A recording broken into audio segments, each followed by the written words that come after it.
मैं सुधीर स्वागत करता हूं आप सभी का आपके अपने चैनल स्कोर मैक्स पर। और आज के इस सेशन में मैं आपके साथ डिस्कस करूंगा कि किस तरह हम जो एक्सटर्नल फैक्टर्स होते हैं उनका इवोल्यूशन करके उनकी मैट्रिक्स को प्रिपेयर करते हैं। तो आज का हमारा टॉपिक है external factor evolution matrix. So start करते हैं अपना आज का सेशन। तो अगर मैं बात करूं एक्सटर्नल फैक्टर इवोल्यूशन मैट्रिक्स, जिसे कि हम EFE भी कहते हैं, बेसिकली होता क्या है, क्या कॉन्सेप्ट है।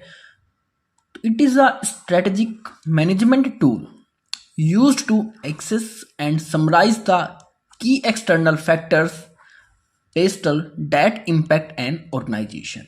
तो क्या है ये? एक स्ट्रेटेजिक मैनेजमेंट टूल है जिसके थ्रू की हम देखते हैं कि जो भी एक्सटर्नल फैक्टर्स हैं उनकी क्या एक्सेस है, क्या समराइज और किस तरह हमारे ऑर्गेनाइजेशन के ऊपर वो अपना असर डालेंगे। तो इसके अंदर एक्सटर्नल फैक्टर्स कैसे होते हैं? हमारे पेस्टल होते हैं। पेस्टल मैं आपको पहले ही बता चुका हूँ कई वीडियोस में, फिर से बता देता हूँ। P स्टैंड फॉर पॉलिटिकल,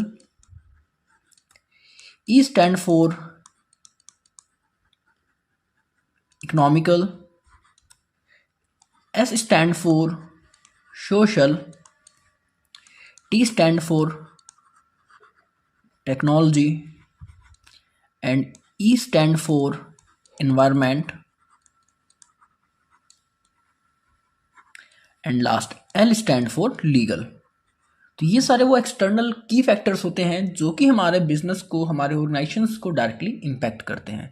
तो इस मेथड के थ्रू, इस मैट्रिक्स के थ्रू, इस कह सकते हैं इस टूल के थ्रू हम उन सभी को एक्सेस करते हैं और समराइज करते हैं कि उनका कितना इफेक्ट हमारे ऑर्गेनाइजेशन पर देखने को पड़ेगा। So the EFE helps organisations prioritise these factors based on their importance and organization's response to them।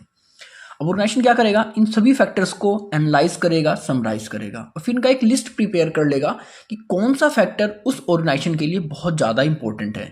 जो फैक्टर उसके लिए ज़्यादा इंपॉर्टेंट होगा, जिसकी ज़्यादा प्रायोरिटी होगी, उसके हिसाब से वो अपनी स्ट्रेटजीज को, अपनी पॉलिसीज को बिल्ड करेगा और उन सभी हमारे जो भी एक्सटर्नल फैक्टर्स हैं उनका बेनिफिट उठाएगा।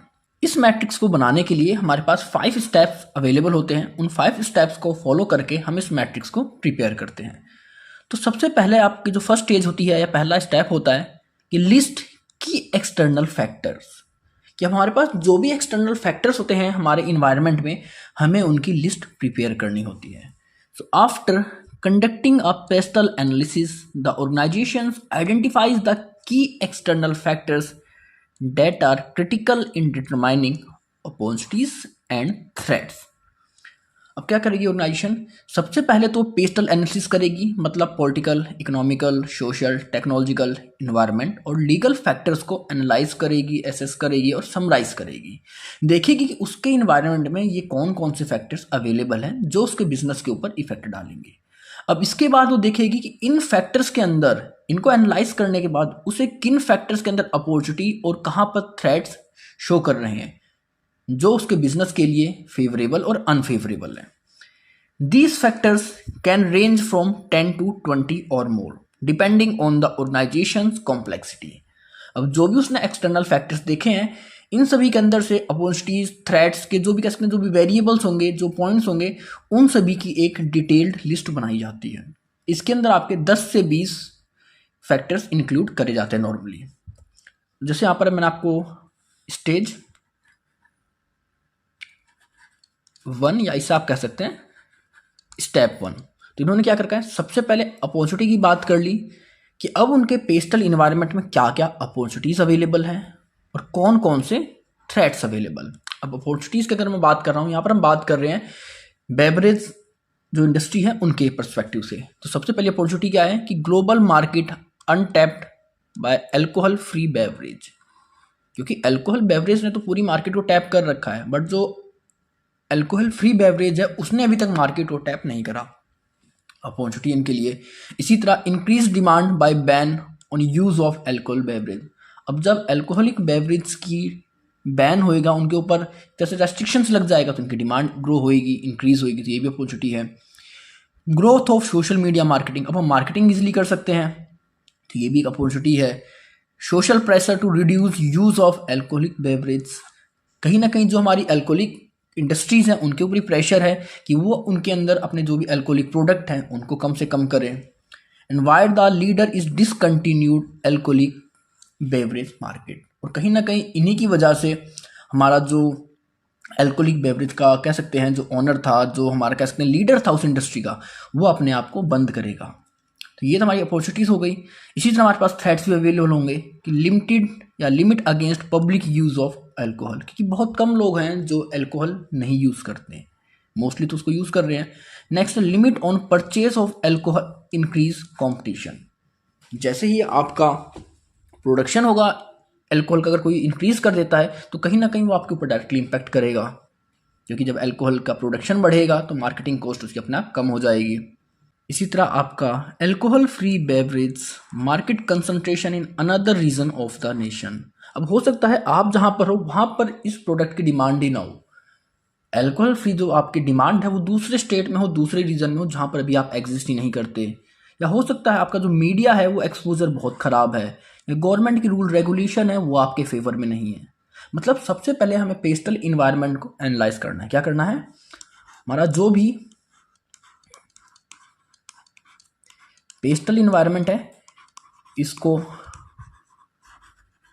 एनालाइज करना है, और इसके बाद हमें दो फैक्टर को यहाँ पर निकालना है। एक तो हमारे पास अपॉर्चुनिटी कहाँ कहाँ अवेलेबल है और कौन कौन सी चीज़ हमारे लिए थ्रेट्स हो सकती हैं, तो इनकी एक कंप्लीट लिस्ट प्रिपेयर करनी है, first stage.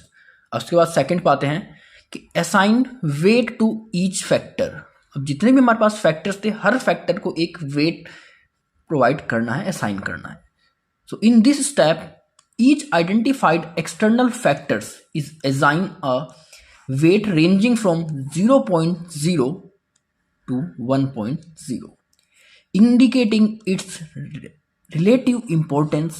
A higher weight signifies that the factor is more critical to the organization success. अब जितने ही फैक्टर्स थे हमारे, चाहे थ्रेट्स थे चाहे अपॉर्चुनिटीज थी, हर किसी को हम एक नंबर प्रोवाइड करेंगे 0.0 से लेकर 1.0 तक। इसके बीच के अंदर ही आपके टोटल नंबर होंगे।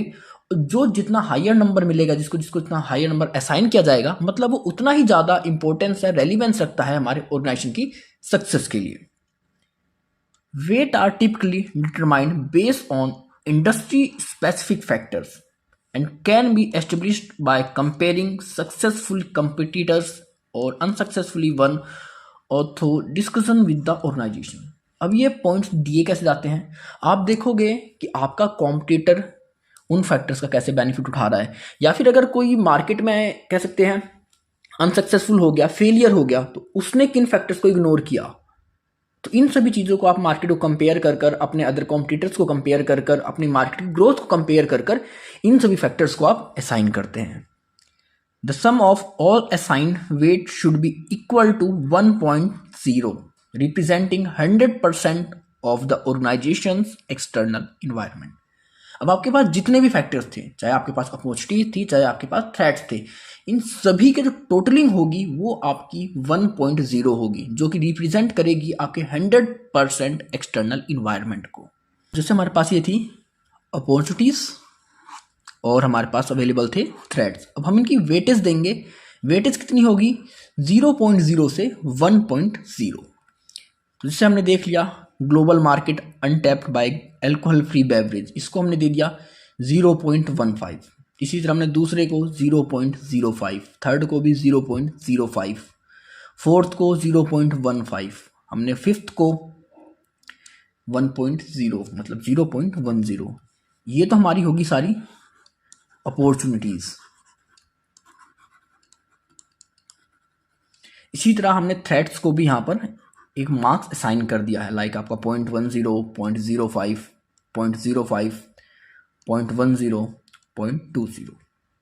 अब इसमें ये ज़रूरी नहीं है कि ये दोनों आपस में इक्वल हो, अपॉर्चुनिटीज और थ्रेट इक्वल हो सकता है कोई ज़्यादा हो कोई कम हो, लेकिन इन सब का जो टोटल है वो हरदम आपका 1 ही होएगा।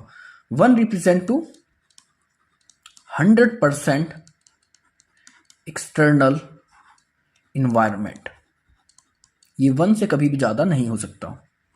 ओके, अब इसके बाद हम देखेंगे थर्ड स्टेज आपकी, third step, assign rating to each factor. अभी तक हमने नंबर असाइन करे थे, अब हम उनको एक रेटिंग प्रोवाइड करेंगे उनके इंपॉर्टेंस के हिसाब से। So each external factor is given a rating on a scale 1 to 4. अब स्केल कहाँ तक होगा, 1 से स्टार्ट होगा और 4 तक आपका स्केल जाएगा. It reflecting the effectiveness of the organization's current strategic response to that factor. अब हमारी जो भी ऑर्गेनाइजेशन की स्ट्रेटजीज हैं, जो पॉलिसी हैं, वो उन फैक्टर्स को किस तरह रिस्पॉन्स कर रही हैं उनके हिसाब से, उसी तरह यहाँ पर उन रिकॉर्ड्स को मेंटेन किया जाएगा और रेटिंग दी जाएगी. अब अगर हमारे ऑर्गेनाइजेशन की जो स्ट्रेटजी हैं बहुत ख़राब रिस्पॉन्स दे रही हैं अगेंस्ट टू हमारी अपॉर्चुनिटीज़ और थ्रेट, तो वहाँ पर हम क्या रेटिंग देंगे, वहाँ पर हमारी रेटिंग होगी 1. अगर हमारा जो रिस्पॉन्स है वो एक एवरेज रिस्पॉन्स है, मतलब एक न्यूट्रल वे में हमारा स्ट्रेटजी, हमारी कह सकते हैं पॉलिसीज चल रही हैं इन द अगेंस्ट ऑफ हमारे अपॉर्चुनिटीज़ और थ्रेट, तो वहाँ पर हम उनको 2 रेटिंग देंगे. अगर हमारा रिस्पॉन्स एवरेज से ज़्यादा है तो वहाँ पर हम 3 पॉइंट देंगे. और अगर हमारी स्ट्रेटजीज हमारे जो भी अपॉर्चुनिटीज थ्रेट्स को प्रॉपर यूज़ कर रही हैं, बहुत अच्छा वहाँ पर रिजल्ट दे रही हैं, उनका प्रॉपर यूटिलाइजेशन कर रही हैं, तो वहाँ पर हम उसको देंगे 4 rating. So rating are typically organisations specific and reflect how well the organisations is currently addressing each factor. अब जिसकी जितनी ज़्यादा रेटिंग है जिस फैक्टर की, मतलब ऑर्गेनाइजेशन उस फैक्टर को उतने ही अच्छे से एड्रेस कर पा रहा है. तो यहाँ पर हम बात करते हैं रेटिंग देने की. तो आप देख सकते हैं जैसे पहले को मैंने दी है 1 रेटिंग, दूसरे को 3 रेटिंग, इसी तरह नेक्स्ट को 1 रेटिंग और उसके नेक्स्ट को 4 रेटिंग. मतलब मिनिमम तो यहाँ पर हम रेटिंग कितनी देते हैं 1, और जो मैक्सिमम रेटिंग होती है वो होती है 4. अब इसके बाद आता है आपका नेक्स्ट स्टेप आपकी 4th. तो determine a weightage score. So in this step, you calculate a weightage score for each factor by multiply the assigned weight by assigned rating. अब यहाँ पर हमारे पास जो असाइन वेट थे और जो असाइन रेटिंग थी, उन दोनों को आपस में मल्टीप्लाई कर कर एक वेटेज स्केयर को हम कैलकुलेट करते हैं. The formula is for each factor weight score equal to weight multiply rating. तो हम क्या करते हैं, जो वेट होता है उसको रेटिंग से मल्टीप्लाई कर देते हैं. This step quantifies the importance of each factor and how well the organisation is responding to it. तो इससे हमें पता लगता है कि हर फैक्टर का इंपॉर्टेंस क्या है और ऑर्गेनाइजेशन उसको किस तरह रिस्पॉन्ड कर रहा है, उसके अगेंस्ट में क्या स्ट्रैटेजीज बना रहा है, कैसे उसको फेस कर रहा है. अब यहाँ पर आप देख सकते हमारा पहला वेट कितना था 0.15, इसकी रेटिंग कितनी थी 1, तो इन दोनों को हमने आपस में मल्टीप्लाई करा और हमारा जो सॉल्यूशन आया 0.15. इसी तरह नेक्स्ट हमारे पास क्या था 0.05, लेकिन इसकी रेटिंग 3, मतलब अबव एवरेज हम यहाँ पर परफॉर्मेंस दे रहे थे. तो अगर इन दोनों को मल्टीप्लाई किया गया तो यहाँ पर इनका जो आया वेटेज स्कोर वो आया 0.15. इसी तरह आपको 1 by 1 जितने भी आपके फैक्टर्स हैं इन सभी को आपस में मल्टीप्लाई कर कर और उनके वेटेज एवरेज स्कोर को यहाँ पर कैलकुलेट करना होता है. तो यहाँ पर हमारा वेटेज एवरेज स्कोर आया 2.10. अब नेक्स्ट है determine the total weightage score. अब यहाँ पर हमें देखना है कि हमारा टोटल वेटेज स्कोर क्या होगा. तो finally you sum up all the weightage scores from step 4 to obtain the total weightage score for the organisation. The total weightage score provides an overall assessment of an organization's ability to address external factors. कहीं ना कहीं हमारा जो average होता है total weightage score होता है वो हमें ये बताता है कि हम किस तरह बाहर के एक्सटर्नल फैक्टर्स को एड्रेस कर रहे हैं, किस तरह उनको फेस कर रहे हैं. A higher total weightage score suggests that the organization is better positioned to leverage opportunities and mitigate threats in the external environment. अगर आपका जो भी कह सकते हैं वेटेज स्कोर जैसे जैसे आपका अप जाएगा, मतलब उस कंडीशन में आप अपॉर्चुनिटीज को यूज कर रहे हैं और अपने रिस्क को, थ्रेट्स को कम करते जा रहे हैं. ये तो एक पॉजिटिव साइन होता है आपके ऑर्गेनाइजेशन के लिए. लेकिन अगर आपका वेटेज स्कोर डाउन जा रहा है तो ये कहीं ना कहीं एक नेगेटिव साइन होता है आपके ऑर्गेनाइजेशन की सक्सेस के लिए. So the EFE matrix serve as a valuable tool for a strategy planning and decision making. It helps organizations prioritize their effort allocate resources and develop strategies that align with the external environment। तो एक तरीके से हमारा जो external factor evaluation होता है, ये कह सकते हैं कि एक वैल्यूएबल टूल है जिसके थ्रू कि हम अपनी स्ट्रेटजीज को बनाते हैं, अपने डिसीजंस को लेते हैं। ये ऑर्गेनाइजेशन को हेल्प करता है कि वो अपने किस तरह एफर्ट्स को प्रायोरिटाइज करे, मतलब कौन सा काम उसे पहले करना है, रिसोर्स को किस तरह एलोकेट किया जाए, किस तरह उनका डिस्ट्रीब्यूशन हो, और किस तरह अपनी स्ट्रेटजीज को डेवलप कर कर जो भी एक्सटर्नल इन्वायरमेंट है उनको फेस किया जा सके। तो यहाँ पर आप देख सकते हैं कि यहाँ पर आपकी कंप्लीट आपकी जो होती है मैट्रिक्स, ये इस तरीके से आ जाती है।